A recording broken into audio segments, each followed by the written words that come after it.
Olá, sejam muito bem-vindos ao Projetox, o podcast aqui da Projetual. Eu sou a Milena Mancini, sou consultora de marketing, especialista em marketing digital, sou diretora aqui da agência e hoje eu estou com um convidado mega especial. Eu estou ansiosa por essa conversa, porque com certeza vai ser uma aula.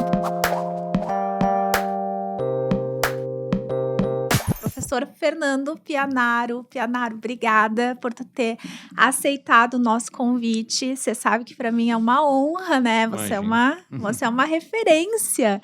Eu vou te apresentar, tá? E depois vou passar a palavra. Aliás, vou te apresentar muito resumidamente, né?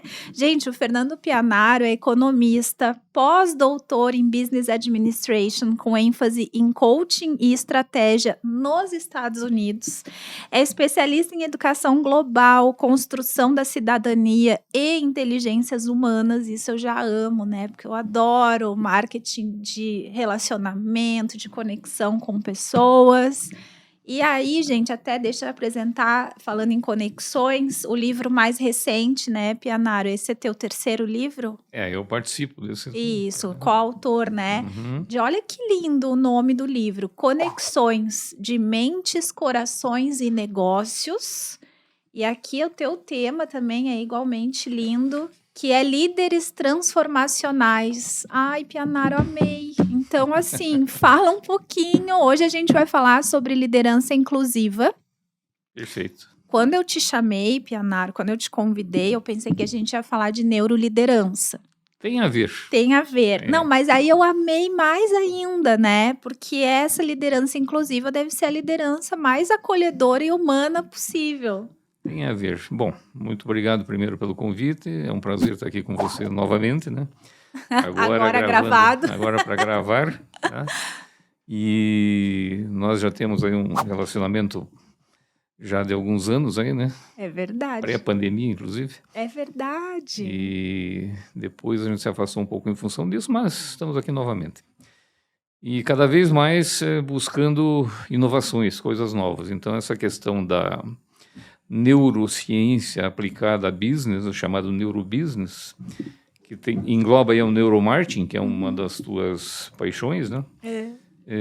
Eu hoje tenho uma certa resistência a falar a palavra neuro, porque o neuro parece que se popularizou de uma forma assim meio, sei lá, perdeu um pouco da credibilidade. Sim. Todo mundo hoje se julga neuro alguma coisa, né? Sim.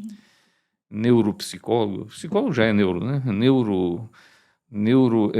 Marqueteiro, sem não, claro, sem crítica depreciar, nenhuma, né? mas às vezes o pessoal... Mas sempre você está pensando em trabalhos para o ser humano. Então, se é um trabalho focado no ser humano, tudo é neuro. Tá? Então, eu sou um estudioso de neurociência, né? Não me considero um pesquisador de neurociência, mas eu sou um pesquisador, sim, eu digo isso com muito orgulho, das ciências comportamentais. Eu acho que, se me apresentar hoje, eu gostaria mais de ser apresentado como um cientista comportamental do que um neurocientista. Do que um economista pós-doutor em Business Administration, talvez. Você colocou aí da minha especialidade, né, em inteligências humanas, né, etc.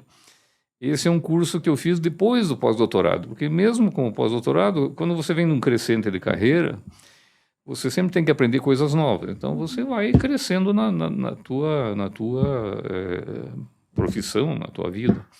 E, de alguma forma, em algum momento, você tem que parar para pensar no que você ainda precisa aprender. Tá? E quando eu já, pós-doutor, conheci o doutor Augusto Cury pessoalmente, nós tivemos um relacionamento bem interessante profissionalmente, ele era vamos dizer assim, o patrono desse curso. Uma faculdade pequena lá de Pernambuco, mas ele era o patrono do curso. Falei, opa, peraí, tem alguma coisa diferente aí. Aí eu fui fazer o curso e realmente ele é sensacional. Né? Então eu tive muitos insights, muitas coisas boas, que me ajudaram, inclusive, a mudar a questão do meu trabalho de pós-doutorado, que chama-se Acupuntura Organizacional, que inclusive tem um livro, né? Um livro.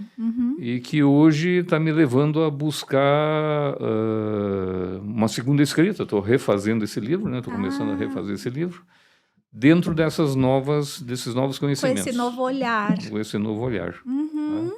Da neurociência aplicada, tá? Mas usando sempre a questão da viés da ciência comportamental. É que tu estuda neurociência há muito tempo, né? E aí, quando tu vê esse boom que houve, é como quando eu falo que eu desanimei de falar sobre marketing digital, porque eu falo, né, sobre isso no canal da agência desde 2015, que eu trabalho com isso há mais tempo. E aí a gente começa a ficar, ai meu Deus, virou tão... É que, na verdade, o marketing, raso, né? Hoje ele tem que ser digital, né? A tecnologia ela tem que ajudar o ser humano, né? Eu sempre digo isso, né? Se a tecnologia não ajudar o ser humano, para que ela serve? Nada. Nada. Tá? Então, a tecnologia ajuda na medicina, ajuda na psicologia, ajuda em tudo. Então, sim, hoje nós temos ferramentas. Em 10 anos, né, que foi o tempo que eu lancei esse livro da acupuntura organizacional, em 10 anos aconteceram coisas fantásticas. Eu tenho orientandos meus da universidade que desenvolveram trabalhos fantásticos usando laboratório. Eles investiram em laboratório. Então, eu vou dizer assim, as pessoas que investiram em laboratório, que hoje trabalham efetivamente em estudo do cérebro, tal, etc., né, tem material para isso, tem equipamento para isso, esses eu posso chamar de neurocientistas. Exatamente. Os outros que leem alguma coisa, algum artigo e tal, e se autodenominam neuro qualquer coisa, tá, fica meio complicado, porque... isso aqui tira um pouco da credibilidade do processo. Como, por exemplo, aconteceu com o coaching, né? Isso, é um trabalho fantástico, é um trabalho maravilhoso, né? E que, de repente, se tornou uma coisa assim, quase que motivo banal. De piada. Né? Sim, é verdade.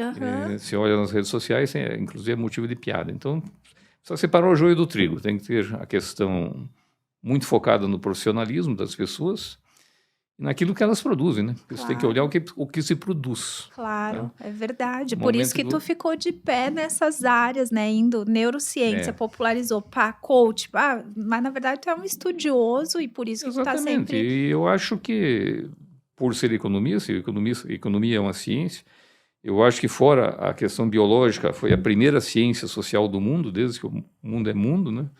Você trabalha com produtos, com trocas. Então, eu acho que a economia é a primeira ciência comportamental do mundo. Verdade. Mas eu estou ansiosa pela liderança inclusiva. Vamos lá. Né? Mas eu estou dando essa introdução. Não, perfeito, claro. Porque isso vai nos levar a entender o porquê da liderança inclusiva, tá? Sim, sim. Então tem hoje se fala também muita bobagem sobre essa questão da inclusão. Tá? Certo. E da liderança. Bom, da liderança não vou nem falar, né? Mas, então, enfim. Uma palavra que hoje está muito em voga é a questão da conscienciosidade, né? A conscienciosidade, o que é? É inerente às pessoas que têm consciência da sua consciência. Porque todo mundo tem consciência, né? Tem consciência do que está acontecendo ao teu redor, tal, mas a consciência dessa consciência, fazer as coisas certas em função, tá, de se preparar para isso, né, para enfrentar a sociedade de uma forma geral. E quando se fala sociedade, você fala de contexto. Né? Não pode falar de uma coisa que se faz aqui em Curitiba e que se repita lá no Japão. Né? Eu tive a oportunidade de visitar o Japão, dar palestra no Japão, inclusive, cursos, e eu sei das diferenças culturais, tá? Na Itália, em Angola. Tem um grupo de estudo ainda, né? Com o pessoal lá do Japão. Sim, está meio parado, mas ele ainda existe. Então tem toda essa questão da consciência da consciência, o estar presente. Né? Tem algumas questões que precisam ficar claras nas pessoas, inclusive nessa questão da liderança inclusiva. Estar presente. Aonde eu estou nesse momento? Em que contexto eu estou atuando? Em que país, as empresas multinacionais, em que país eu estou atuando? Né? São regras diferentes, são leis diferentes, são culturas diferentes. Nós vamos falar um pouco disso aí na sequência. Sim. Então tem que prestar muita atenção nessa questão da conscienciosidade, porque todo mundo tem consciência, mas e daí? E daí onde nos leva? O líder, principalmente, né, tem que ter essa conscienciosidade. Exatamente. Agora tem uma outra questão, uma outra palavra que é meio amaldiçoada, vamos dizer assim, que é a palavra sistema. Né? Todo mundo fala de sistema, mas o que é um sistema? Até alguns anos atrás, algumas décadas, vamos dizer assim, 40 anos atrás, 4 décadas, quando se falava em sistema, se imaginava informática. Informática, com certeza. Tudo que se falava em sistema era informática, mas, na verdade, a gente vive sistemas, a gente está inserido em sistemas. Né? O sistema, vou pegar aqui o sistema monetário, o sistema político, nós fazemos parte de sistemas. E eles estão aí, não é que eles são impostos, eles existem. Né? Então, essa palavra sistema é muitas vezes mal entendida. Mas eu vou dar um exemplo assim mais simples para que as pessoas que não entendem muito a questão de sistema. Veja, olhe para si mesmo, veja você como corpo humano, como ser biológico. Quantos sistemas você tem?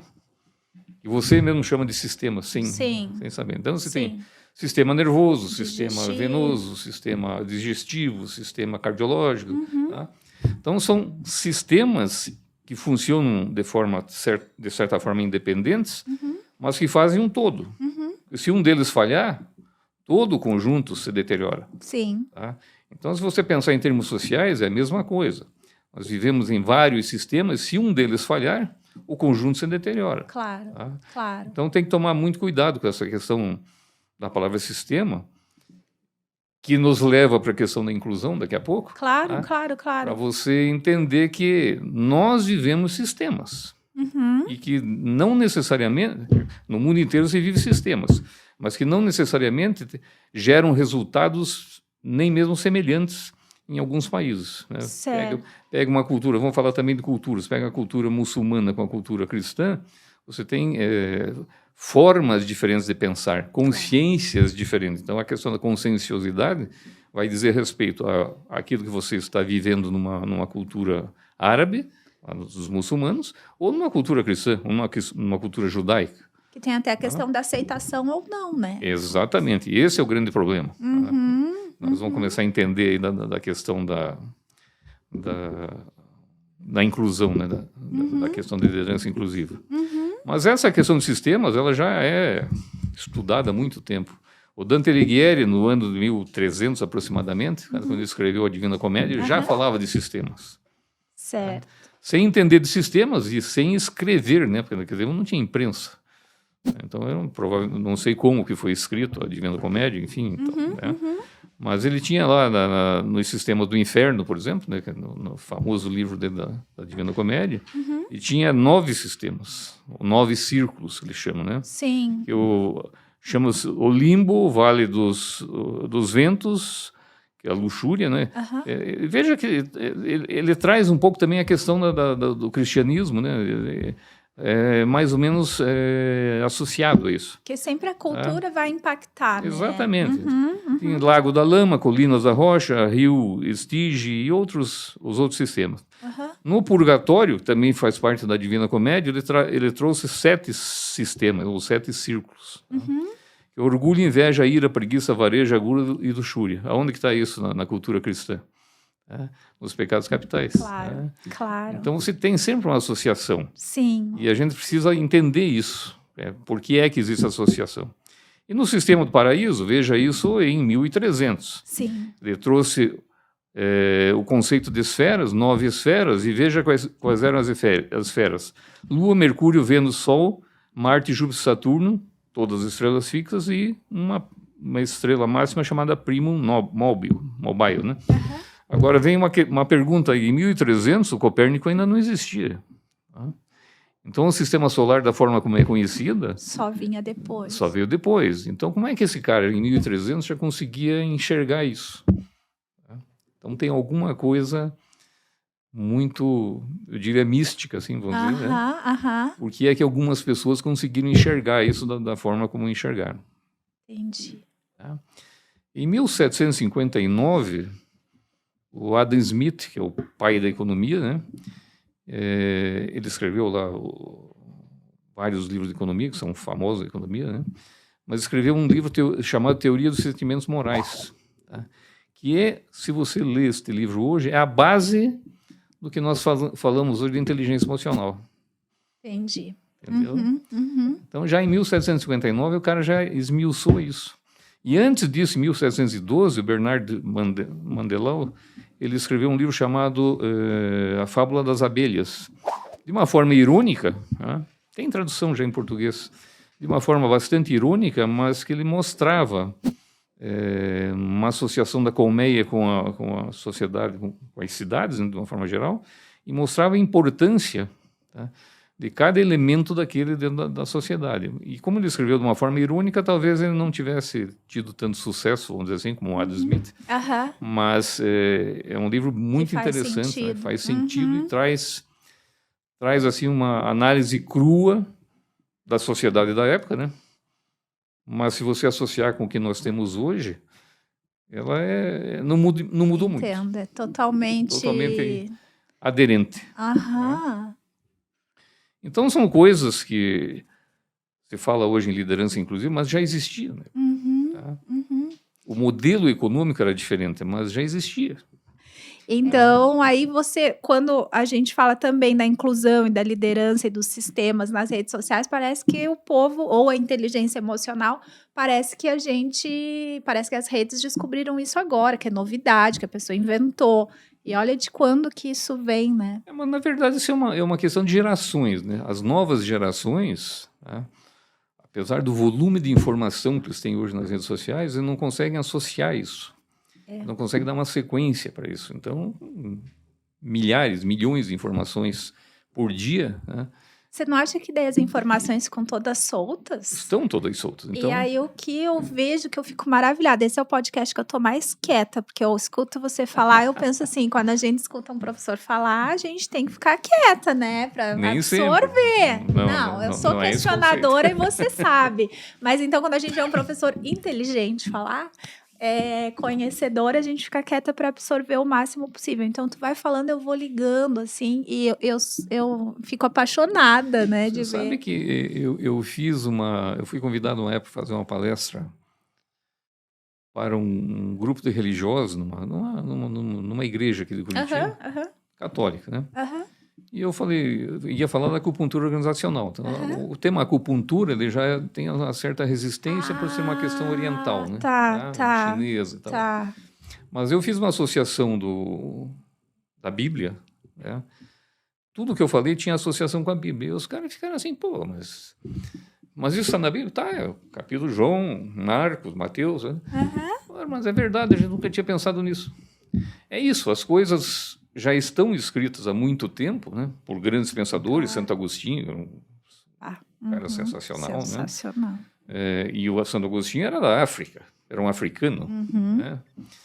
Então, como é que esses caras conseguiram escrever tão bem coisas tão importantes dentro desse contexto cultural, religioso, né? Naquela época, exato. Né? Sem os recursos que tem hoje. Então, tudo que você tem hoje são informações. Tudo que a gente está falando aqui, de repente, está na mídia. Claro. Né? Tudo que eu falo está na mídia. Tudo que você fala está na mídia. Para falar. Mas seguindo a tua linha de raciocínio, né? Então, você falou do conceito de sistema ao longo da história e tal. E quais são os sistemas sociais imutáveis que você comenta também? Tem um pensador brasileiro, professor Antônio Rubbo Miller, e na década de 50, 56, 57, ele escreveu um livro chamado A Teoria da Organização Humana. Tá? Eu tive contato com esse livro durante o meu pós-doutorado, então um professor da USP indicou esse livro para que eu pudesse ter acesso a ele e colocar algumas informações no meu trabalho. E eu achei fantástico. Um livrinho pequeno, um livro que não existe escrito, ele está você consegue baixar da biblioteca virtual da USP. Um livro de poucas páginas, 40 páginas, se não me engano. E que se esse professor fosse um americano, fosse um europeu, provavelmente teria ganho um prêmio Nobel. Tinha estourado. Tá?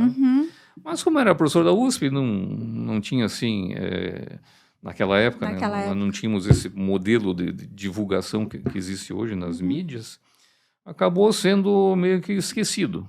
Porém, né, ele é muito atual. Então, tem 14 sistemas sociais que ele definiu, que eu e esse outro professor que me indicou o livro, nós tentamos, vamos dizer assim, ousamos questionar para ver se não tinha um outro, né, para agregar, não conseguimos detectar. Então, são 14 sistemas sociais que eu considero que as pessoas precisam entender que elas eles existem. Tá? Aham.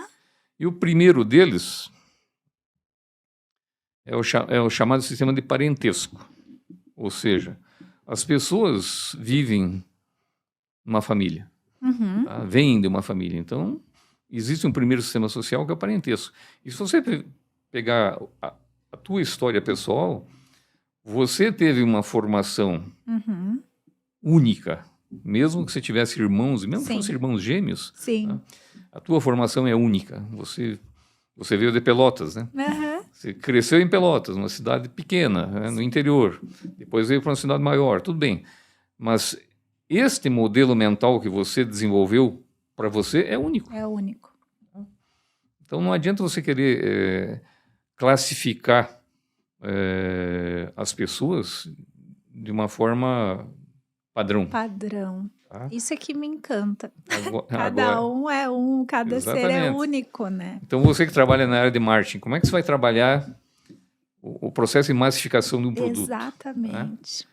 Porque você, não, eu vou atingir a região sul de Curitiba, né? Aqui é uma região mais popular, vou tentar vender algum produto, vou tentar colocar alguma coisa na região sul de Curitiba.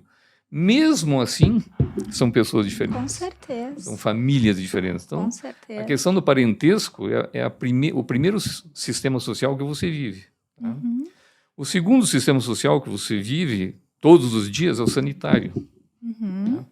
Como é a tua vida na cidade onde você vive em termos sanitários? Você tem, vamos pelo mais popular, você tem água tratada, você tem esgoto, você tem fossa séptica, enfim. Uhum. Como é a tua vida? Como é a tua casa? Né? Como é que você trata a questão da limpeza? Né? Como é que você tem asseio? Claro que aí entra uma questão econômica, às vezes, de Sim. suporte, né? Sim. Mas é um sistema social. Se você vive num lixão, numa favela, não pode falar favela, tem que falar comunidade, né? Ah, é. Mas se vive Entendi. numa região mais complicada, Aham. em termos de atendimento da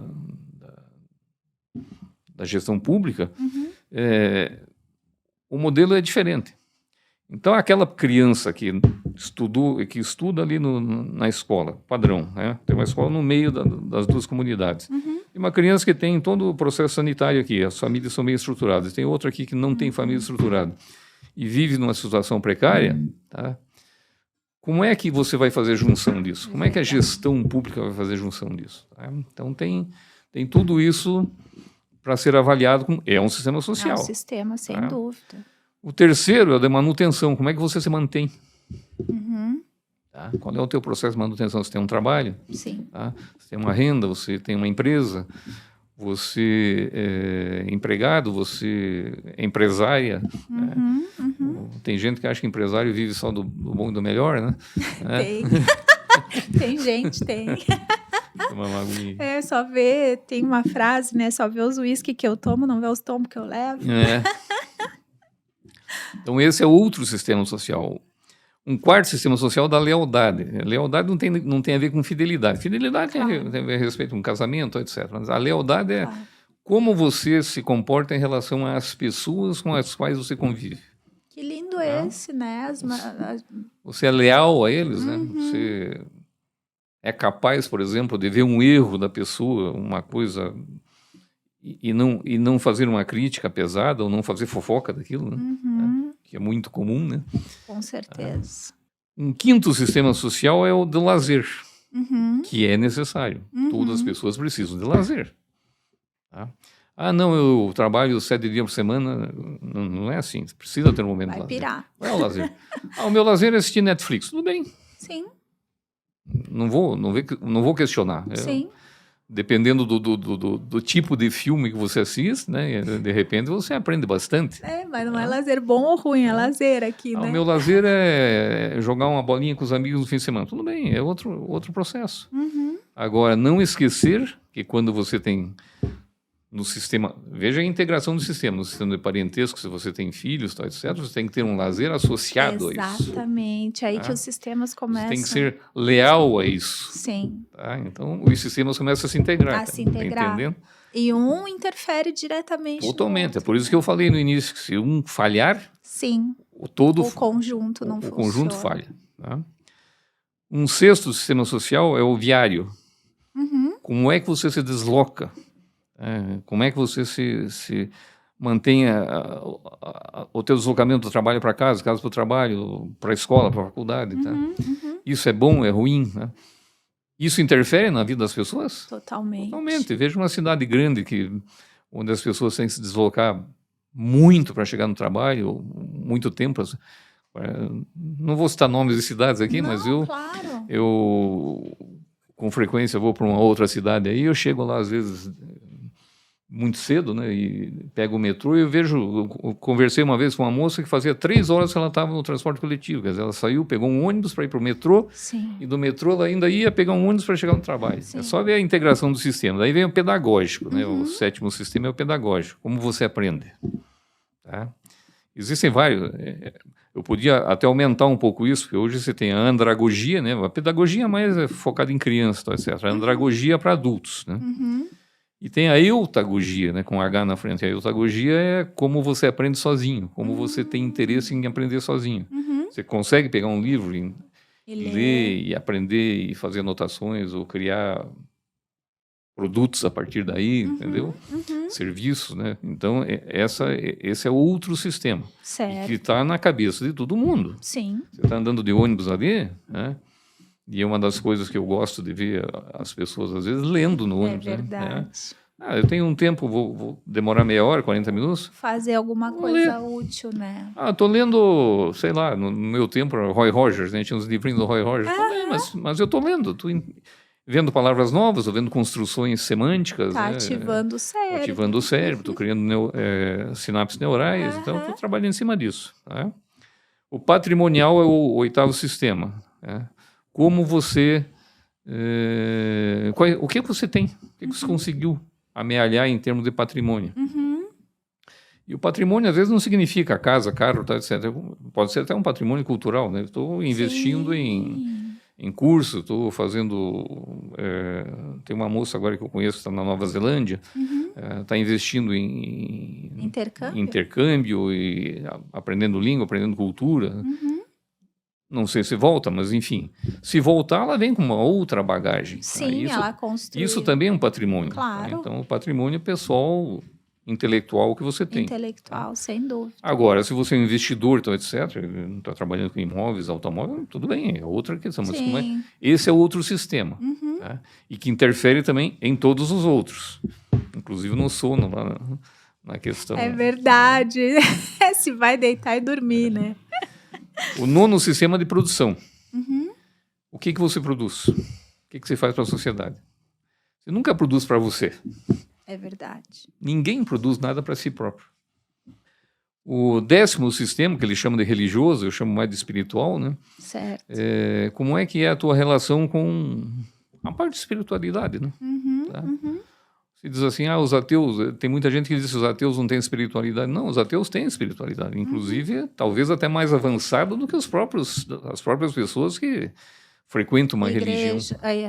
Frequentam uma igreja. Tá? Porque muitos ateus que eu conheço, tá? Inclusive eu estou um pouco nessa linha também, estudaram tanto as religiões que eles têm um outro conceito. Eles não conseguem se apegar a uma organização religiosa. Uma organização religiosa. Entende a espiritualidade de uma forma diferente. Exato. Se você começar a ler um pouco do livro dos Vedas da Índia, os hindus, né, que foram escritos há 11 mil anos atrás, aproximadamente, já começa a ter uma forma diferente de pensar.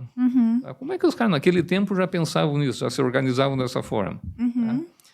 Então, as religiões são organizações, tá? Se você está numa delas, não tem problema, está tudo certo. Certo. Tá? Mas mesmo o cristianismo, por exemplo, quantas linhas o cristianismo tem? Sim, muitas. Então são muitas. Então, é assim, você não pode... E aí entra uma questão que eu bato muito nas minhas palestras, nos meus cursos, é que por que é que você não aceita o outro que pensa um pouquinho diferente de você? Por que você não aceita o cara que não trabalha no sábado? É verdade. Entendeu? E aí vem a liderança inclusiva. Por que eu não aceito na minha empresa o cara que É verdade. que trabalha no sábado, não trabalha no sábado? Uhum. Então, mas ele é competente, ele produz, né? Sim. O 11º sistema dele chama de militar. Nós temos tempo? Temos. Ele chama de militar e eu chamo mais de hierarquia. Como é que você se comporta dentro de um processo hierárquico? Uhum. Aqui é Milena, CEO da organização. Como é que os teus colaboradores te respeitam como tal? Certo. Né? Ou se você vai... vamos pegar a parte espiritual. Eu sou de uma determinada ordem religiosa. Como é que eu aceito essa hierarquia dentro da organização religiosa? Uhum. Entendeu? Uhum. Então, é como eu me comporto. E isso impacta em todos os outros sistemas. Com certeza. Aliás, às vezes o sistema não para de pé por causa da... Exatamente, por causa da falta da hierarquia. O 12º sistema dele é o político. Uhum. Como você está em relação à política? Não se você votou no candidato A ou B, isso faz parte da democracia, sem se dúvida. você, nós estamos pensando aqui, muita gente pensa assim, que o Brasil não tem jeito. O mundo inteiro é assim. Quem tem acesso ao Netflix aí começa a assistir séries lá da Tailândia, da Coreia, do Japão, é tudo igual. Da Itália, né?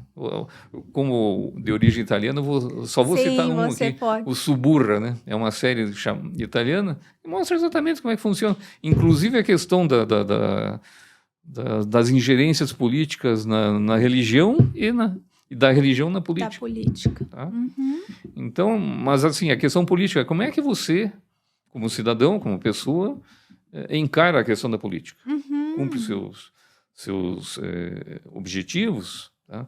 Eu, político, eu sou condômino de um prédio. Como é que eu respeito a hierarquia do condomínio? Sim. E eu, politicamente, como eu me posiciono quando alguma coisa precisa ser feita no prédio? A gente faz política todos os dias. Política todos os dias. É um sistema que... Sim. Independentemente da tua concepção... Agora, por que as pessoas pensam diferente em termos de política? Por causa da construção, que ela vem desde a infância. Tá? Sim. E aí a gente já começa a falar de inclusão também, daqui a pouco. Sim. Tá? Isso vem da infância, tá? Isso vem da construção.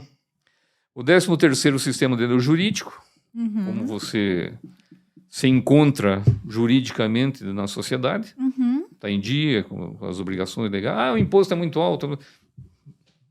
Paciência, é assim tá que a nesse coisa sistema, funciona. né? Está no sistema. Tá? Quer mudar o sistema? Tem jeito de mudar? Tem, mas vamos trabalhar então para mudar o sistema. Mas enquanto o sistema existe, existem as regras, existe a hierarquia da regra, etc. A lealdade ao processo. Sim. Você tem que estar atento e tem que juridicamente estar em dia. E o 14º é a precedência. Como é que eu me comporto em relação à minha precedência? À minha história? Tá? Você também tem de origem italiana. Tenho. Né? Tá? Como é que nós nos comportamos em relação a isso? Tá? Então, esses são os sistemas sociais do Antônio Hugo Miller, tá? Que nós vivenciamos todos os dias. Nós vivenciamos desde que nascemos até hoje. Tá? E isso nos leva um pouco para a questão da cultura, né? Na sequência da nossa fala. Né?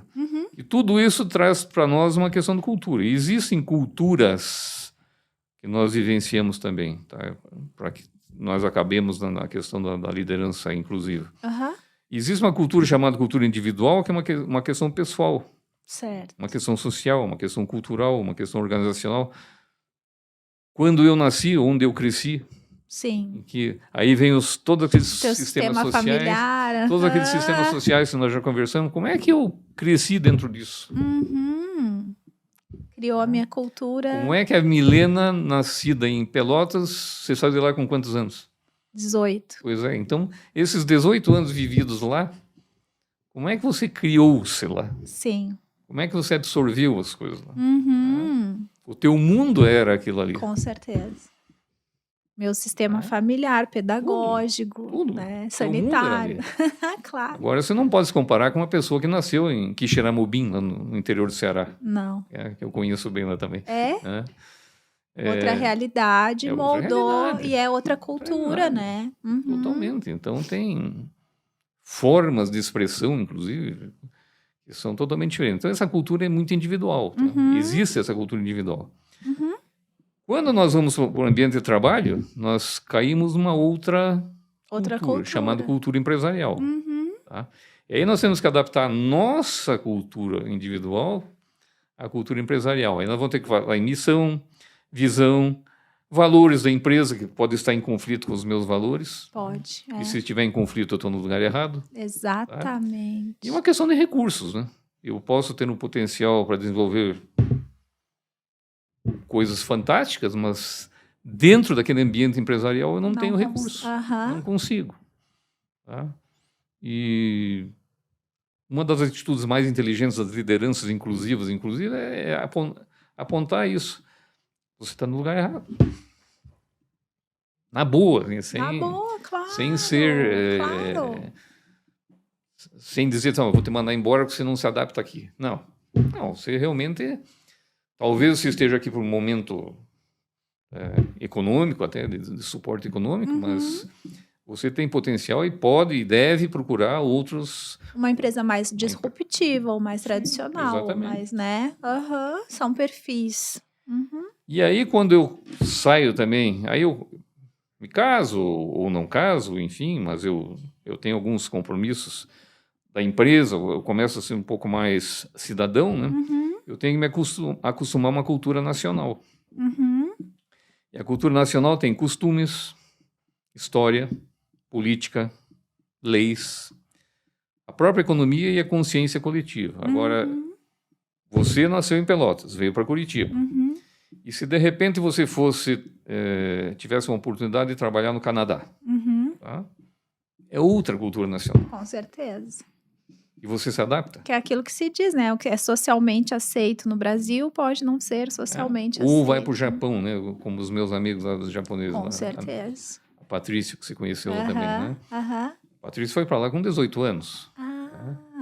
Sem falar uma palavra em japonês, né? Nossa. E hoje é tradutora. Sim. É tradutora oficial. Então ela tem, além de outros... Claro, outras coisas. Tem, né? Mas ela é uma pessoa que adaptou-se àquela cultura. Agora, quantos não se adaptaram? Com certeza. Alguns vieram embora. Sim. Com algum dinheiro no bolso ou sem dinheiro. E outros que foram para lá e estão vivendo uma vida que não gostariam de viver. Até estão lá, mas não estão, mas não são. E muitos também que vão... Falando do Japão, mas pode ser Estados Unidos, sim, Portugal... Qualquer país. Porque, assim, existe uma ilusão, né? Eu vou embora para... No meu caso, né? Já tive essa oportunidade. Vou embora para a Itália porque a Itália é na Europa. A Itália passa por problemas tão mais sérios do que nós. Mas ganho em euro, mas eu gasto em euro. Exatamente. Agora isso está acontecendo muito com Portugal, né? Então, eu tenho conversado também com algumas pessoas e é bem isso, ganha em euro, gasta em euro. E além disso, tem essa questão da cultura mundial, né? Está acima de tudo isso, né? Sim.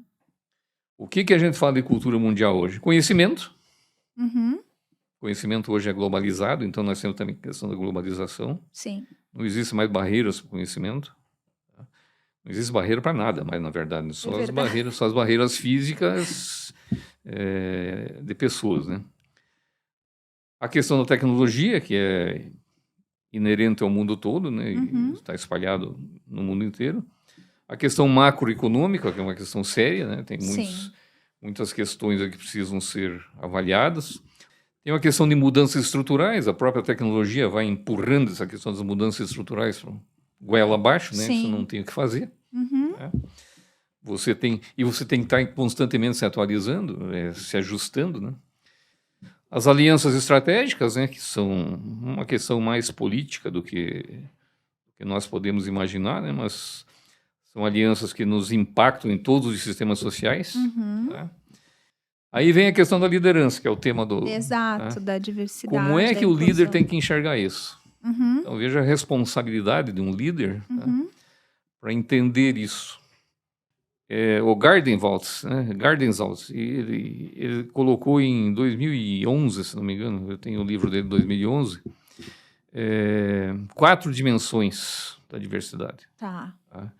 a primeira dimensão da questão da personalidade. Todo mundo tem. Tá. Todo mundo tem personalidades próprias, né? Nós já falamos bastante disso. E todo mundo é predisposto a determinadas qualidades, crenças, características, valores, e outros não. Tá? Os valores que você tinha lá em Pelotas podem não ser os mesmos valores que eu tinha aqui em Santa Felicidade, em Curitiba, quando era jovem. Tá? São coisas diferentes. Às vezes, então, as personalidades se criam de forma diferente. Então, um profissional que é consciente, tá? Ele identifica preconceitos e trabalha de forma positiva sobre eles. Em si mesmo e na sua equipe. Tá? Em função dessa questão da personalidade. Então, isso é a primeira, vamos dizer assim, está no núcleo da questão da diversidade. A segunda dimensão que o Gardner Waltz colocou é dimensões internas. Então, a maioria associa a diversidade, essas dimensões internas. Então, hoje se fala muito em diversidade. Tá? Nesse tópico. Exatamente, nessa questão de dimensões internas. Que é o quê? Tá. Idade, hoje se fala muito de etarismo. Tá? Sexo. Tá. Orientação sexual, que é diferente de sexo. Sim. Tá? Capacidade física. Tá. Quanto eu consigo fazer determinadas tarefas. Etnia e raça. Tá. Que é diferente. Sim. Mesmo na raça negra, por exemplo, né? Tem etnias diferentes. Tem etnias diferentes. Tá? Se você pegar os caucasianos lá, que vivem brigando lá na Europa também, são tudo branquinhos. Né? Branco no sentido que se conhece hoje, mas vive brigando também por causa das etnias diferentes que eles têm. É verdade. Tá? Então, o que nós temos hoje, badalado na mídia, é exatamente essa questão da idade, do etarismo, que hoje se fala bastante. Né? Tem até projetos de recontratar pessoas de 50 mais, 60 mais, né? E que eu acho correto. Né? Verdade. Tá? Essa semana ainda passou uma reportagem na televisão sobre uma pessoa que eu conheci, trabalhei com ele, cego, tá? E que trabalhava como programador na empresa onde eu atuei. Que legal, programador de computador. E ele foi da primeira turma de formação de programadores cegos daqui de Curitiba, talvez do Paraná. Ele falou que era do Paraná, mas eu não tenho certeza disso. Que lindo, nem sabia. E isso foi uma iniciativa da faculdade, da FESP, onde eu trabalhava. Da FESP, E eu era um dos coordenadores. Isso nunca passou pela cabeça da gente de fazer com que isso fosse um material um produto. Um produto nosso, ou até mesmo não conseguimos capitalizar isso como um diferencial. Tá, entendi. Aí a gente tem 4 dimensões da diversidade. Então a gente está na segunda. Na segunda, que é a que... Dimensões internas. Que é a que está mais em voga, assim, mais sendo falado. Mas temos as dimensões externas. Aí começa a questão da liderança. Tá? A liderança. Aqui, formação acadêmica. Tá. É uma dimensão externa. Sim. Tá? E a formação acadêmica não é só o fato de eu ser formado em administração, por exemplo, economia. Eu fiz economia na escola X. Mas eu fiz economia na escola Y. Aonde então, é o teu diploma? Eu estou mais... às vezes o curso não tem praticamente diferencial nenhum, mas eu estou considerando que por eu ter me formado na escola Y... A chancela da... Tá? Então aí entra muito uma questão aí que eu combato bastante, que é a questão do fato dos privilégios de algumas categorias se arvoram de alguns privilégios por terem feito algumas coisas diferentes. Entendi. Outra questão da dimensão externa que é muito pesada, a questão da aparência. Sim, com certeza. Então, a aparência, tá? Você está passando por uma situação difícil, de repente vai fazer uma entrevista de trabalho com uma roupinha mais simples, e como é que você é encarado aí? É verdade. Pela pessoa que está fazendo essa contratação. É verdade. Tá? Ou como é que eu gosto, eu sou mais simples, eu não gosto muito de usar gravata, eu gosto de usar tênis, então tem que observar um pouco isso também. Sim. A questão parental, que também é uma situação, uma dimensão externa, né? Como é que é o equilíbrio das relações dos colaboradores com as suas famílias. Tá. Aqui na minha empresa eu não quero... você é divorciado e tal, não serve, entendeu? Você é solteiro, não quero solteiro. É noiva... você é noiva, vai casar, de repente você vai engravidar, tá. Entendeu? Então tem uma questão aí bem importante. Verdade. E isso é uma questão de diversidade também. Com certeza. Trabalhar. Situação conjugal, né? Já falamos também agora. Né?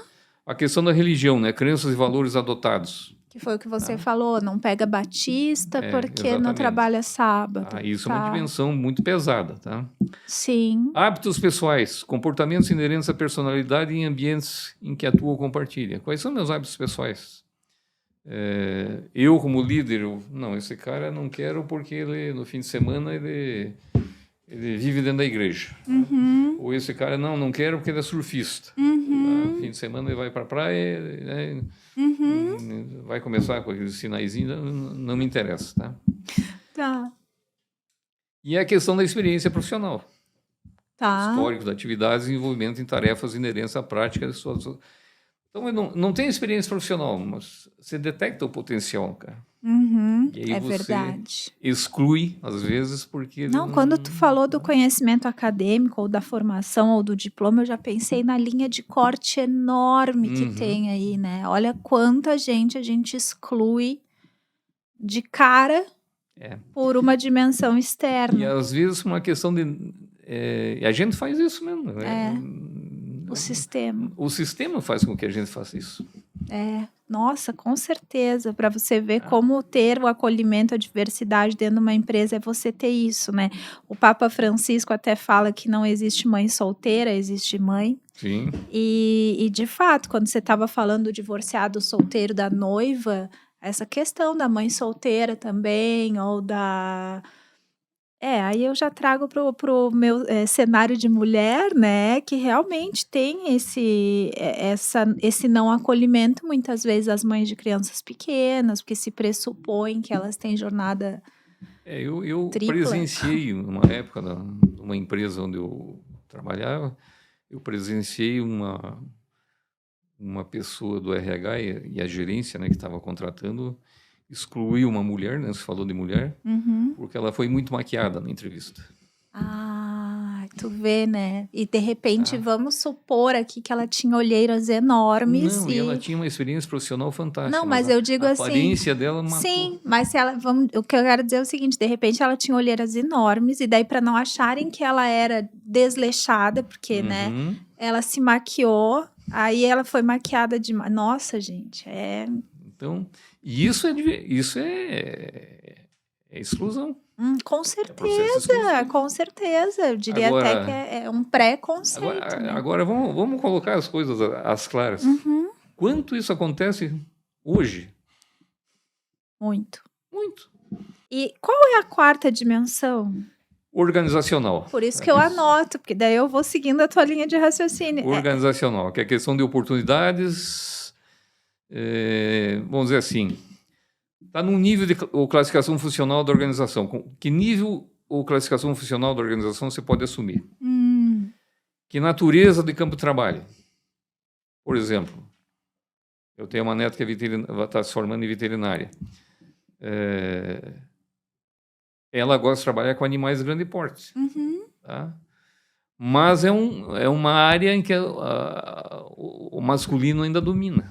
Meu pai é cirurgião de animais de grande porte. É verdade, mais masculino. Em que departamento, divisão, unidade ou grupo de trabalho você se adapta? Para que está sendo contratado? Tudo bem, coloque isso previamente, aí você já consegue fazer uma seleção. Mas não chame a pessoa para dizer que ela vai ser excluída por causa de tempo de serviço ou antiguidade. Tá? Quanto tempo você trabalhou nessa área, ou quanto você é antigo, aí vem a questão do etarismo também, né? Tem também. Localização do trabalho. Em que local eu vou colocar você? Você tem disponibilidade para viajar? Você tem disponibilidade de mudança? Aí vem outra questão, diferenças sindicais, classistas e administrativas, tá? Tem muitas questões aí que estão envolvidas nesse meio aí que eu nessa dinâmica. Posso ser exclusivo, ter uma mentalidade exclusiva, porque o cara ele já participou de sindicato. Ah, tá. Ele participa de organizações, de ONGs, que não são da minha, não coadunam com os meus valores. Né? E posição na administração. Às vezes eu excluo um cara porque eu estou com medo que ele tome meu lugar. É verdade. É verdade. O cara vem com um currículo aí que vai arrebentar, vai me tirar do posto. Com certeza, isso tem bastante. Então, essa é uma frase minha, né? A diversidade, ser observada com mentalidade aberta e inteligente, é a grande riqueza das organizações. É verdade, né, Pianaro? Concordo contigo. Quanto mais diversidade, quanto mais olhares pontos diferentes, de vista, quando todo mundo concorda, alguma coisa está errada, né? Eu não diria que está errado, mas está estagnado. Então você precisa talvez dar uma chacoalhada ali na árvore para ver se cai alguma fruta. Eu não acho que, assim, concordar num momento, numa reunião, numa circunstância, numa decisão, tudo bem. Mas quando todo mundo sempre concorda com tudo, não tem como, né? É legal, claro que... E tem uma outra coisa que é da ICG Global, ele classifica os países, as culturas dos países dentro de alguns aspectos, de pioneirismo, de networking, de expertise, e os tradicionais. E nesse modelo deles, nessa análise deles, o Brasil hoje está no nível médio de networking. Tá. Então, o Brasil é um país hoje que está dentro de um nível médio. E como a gente está falando até da liderança inclusiva, agora a gente estava falando das pessoas que não concordam e tal, e eu me projetei para uma sala de reunião, assim, onde as pessoas estavam, né, discordando. Vamos dizer, um muito para cá, outro muito para lá, né, diversidade, e a maioria aqui pelo meio mais direito, pelo meio mais esquerdo. E eu acho que o grande papel do líder é justamente ouvir todos, fazer essa miscelânea e daí tomar a decisão, não seria isso? Sim. Nem sempre a decisão é do líder, né? Mas ele tem que, a partir da decisão que é tomada pelo board, vamos dizer assim, ele tem que fazer com que a sua equipe, com que o seu time compre para aquele caminho, aquelas ideias, né? E vai em frente. Tá? E uma coisa que tem que ficar clara, para mim, eu uso muito isso, é que treinamento é diferente de adestramento. Eu vi uma discussão esses dias no grupo de pesquisadores sobre isso, você levantou. Treinar é uma coisa, adestrar é outra. Adestrar, tudo bem, tem coisas operacionais que você não tem como sair do processo. Agora, treinar é fazer com que as pessoas pensem diferente. Exatamente. O pensamento vem de um questionamento, né? E analisar também o grupo que você tem, né? Porque tem pessoas que aparentemente são inertes ali, não tem muita iniciativa, mas são úteis. Exatamente. Essas também são necessárias ou são importantes numa organização. Eu sou um líder exclusivo. Pô, aquele cara não está fazendo nada, não se manifesta na reunião, o que tem? Mas ele é útil. Exato. Imagina se todo mundo também for querer ser o questionador. Então, tem uma frase que eu gosto muito de um pesquisador, de um escritor belga, que diz assim: o escravo que gosta da sua vida de escravo tem vida de escravo? Verdade. Então, aquela pessoa que gosta daquele cantinho dele ali, gosta de ficar ali carimbando e recebendo os documentos ali, nunca vai receber um salário de gestor, de gerente, mas... De repente também não é isso que ele quer. Não é isso que ele quer. Concordo. Tá?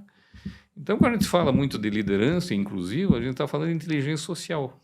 Exatamente. A inteligência social é uma evolução da inteligência emocional. Né? E eu tive o privilégio de conversar com o Daniel Goleman por algumas horas, num café da manhã nos Estados Unidos.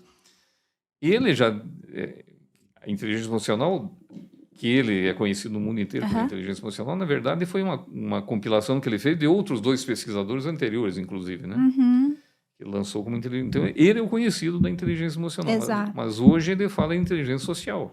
É um pouco além só da inteligência emocional. E aí vem a liderança inclusiva. Tá? Você precisa desenvolver inteligência social, precisa observar as coisas. E não apenas... eu li num artigo lá do jornal, né? Por sinal, saiu um artigo interessante na Gazeta do Povo essa semana que fala exatamente dessa questão da indústria da diversidade. Eu quero que você fale sobre isso. Então, a inteligência social é um pouco além. Então, o líder hoje, você tem que pensar eutagogicamente, né? Em aprender sozinho. Tá? E ele tem que observar todos esses sistemas que convivem e entender que ele é um elemento-chave nesse processo de inteligência social. E tem que ser inclusivo, tem que buscar gente que pense diferente. Que tenha... acrescentar e trazer ideias diferentes. Tá? Você trabalha na área de marketing, eu vejo muito isso no curso de neuromarketing da FCU. Trazer pessoas que estão mostrando alguma coisa que eu não enxergo. Com certeza. Eu tenho que trazer uma pessoa que me mostre alguma coisa que eu não enxergo, senão... Não agrega. Não agrega nada. Me fala da indústria da diversidade. Bom, só para complementar, né, da inteligência social você acaba na inteligência organizacional. Tá. Então, inteligência organizacional, eu até coloquei aqui uma observação que poucas organizações têm cultura, estrutura e liderança do tipo necessário para transformar a inteligência coletiva em vantagem competitiva.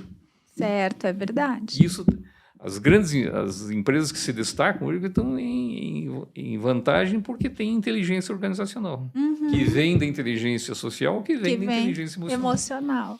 E vem das outras inteligências. Por isso que a minha especialidade em inteligências humanas aí, tem muito a ver com isso. Né? Sim. Tá? Uma coisa muito importante hoje no mundo, né, que está se percebendo no mundo hoje, dentro desse processo de inteligência organizacional e social, está cada vez mais difícil para as empresas fazerem negócios, uma vez que a humanidade, de uma forma geral, está empobrecendo. Tá? De uma forma geral, o mundo está empobrecendo. Tem bastante gente. Tá? Os programas sociais precisam ser mantidos, né?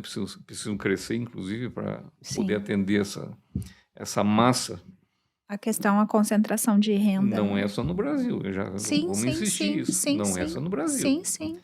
Se você for passear em Nova York e ver o que tem de morador de rua em Nova York, você se assusta. Tá? Tem até um documentário Netflix que eu recomendo para as pessoas olharem, que é o Onde Eu Moro. Onde Eu Moro. Já tem um programa para o final de semana. É um documentário de 40 minutos. É rapidinho. Fala dos moradores de rua em 2 grandes cidades americanas. É? Nossa, vou assistir, Pianaro. Fica a dica. Então, já tem uma outra dica aí. Adorei. Fora os livros, já tem um documentário. E aí eu gosto muito de uma frase do Anthony Robbins também, que fala o seguinte: se você soubesse, o que você faria se você soubesse que não pode falhar? Presta atenção, o que você faria se soubesse que não pode falhar? Então é essa consciência que o líder inclusivo precisa ter. Verdade. Você não pode falhar. Vai errar? Vai. Mas não pode falhar. É diferente. Entendi. Seria o acúmulo de vários erros? Porque o erro é uma questão inerente do ser humano. Pois é, né? A gente vai errar para aprender. A falha é mais assim no sentido de negligência. Perfeito. Entendi. É verdade. Tá? É melhor você errar. Do que você falhar. Entendi. Vou levar para a vida essa. E você quer saber da indústria da DEI? Quero, porque eu que atuo com marketing, eu vejo muito isso, Pianaro. Hoje existe uma indústria da DEI. O que é DEI? Diversidade, equidade e inclusão. E tem uma indústria em cima disso. E movimentou nos últimos anos nos Estados Unidos uma média de 8 bilhões de dólares por ano. Tem uma profissão nova nos Estados Unidos chamada analista de diversidade. Então as empresas estão contratando pessoas... É verdade, eu vi no LinkedIn isso. Pessoas estão contratando... As empresas estão contratando pessoas para fazer essa análise de diversidade. O papel, vou dizer assim, estão sendo contratadas pessoas para ser analistas de diversidade. E os líderes? Claro, os líderes têm que ser os Eles têm primeiros que ser a os ser analistas os de diversidade. acolhedores, exatamente. Porque senão vira o que tu falou lá atrás, tu usou uma expressão que a minha mãe também usa, que é goela abaixo, né? Vão enfiar o goela abaixo. Se não tiver uma cultura organizacional orientada para isso, o líder não vai acolher bem. E não é, e volto a insistir, não é o LGBT, tudo bem. Não todos. estou entrando no processo. Não, Mas quantas todos dimensões nós eles, vimos? com Eu certeza. vou refutar alguém por causa da maquiagem, vou refutar alguém porque tem o cabelo comprido. Porque não tem uma mão, porque... exatamente. Entendeu? Ou vou refutar alguém que usa óculos. Ou porque é do espectro autista. Ou é autista, ou tem TDAH. Não, Me emocionei esses dias aí quando eu vi uma reportagem de uma empresa aqui de Curitiba que está contratando pessoas com síndrome de Down. Ai, que Achei lindo. sensacional. Eu cheguei a me emocionar pela forma como está sendo feito. Então existe já uma certa consciência. Mas ainda não é uma consciência que tenha virado cultura. Era isso, né? A questão da liderança inclusiva, eu acho que perpassa por tudo isso que nós conversamos. Claro que tem muito mais coisa. Eu acho que a liderança inclusiva é total. Vamos resumir, voltando lá para o início, a tua inteligência humana, né? Sim. Você não ser um líder inclusivo por causa da indústria da diversidade, que é, ou seja, você ser inclusivo genuíno, ser inclusivo de verdade, porque você é humano. Eu por e exemplo, não porque você tem interesse econômico. Eu nasci pobre, né? Vamos dizer assim, numa família pobre, estudei sempre em escola pública, né? Tinha amigos de pais milionários, e, enfim, não é esse o caso. Mas Sim. tinha amigo, tinha um descendente de índio do Paraguai que estava na minha turma, né? Tinha negros, tinha... Sabe, o conceito de racismo, para mim, ele é meio abstrato, assim, porque eu não consigo entender, olhar para uma pessoa e dizer, pô, você... eu não sou teu amigo porque você é isso, você é aquilo. Né? Então, tem muito da questão da formação lá dos valores do teu sistema, na infância. é verdade. Do sistema.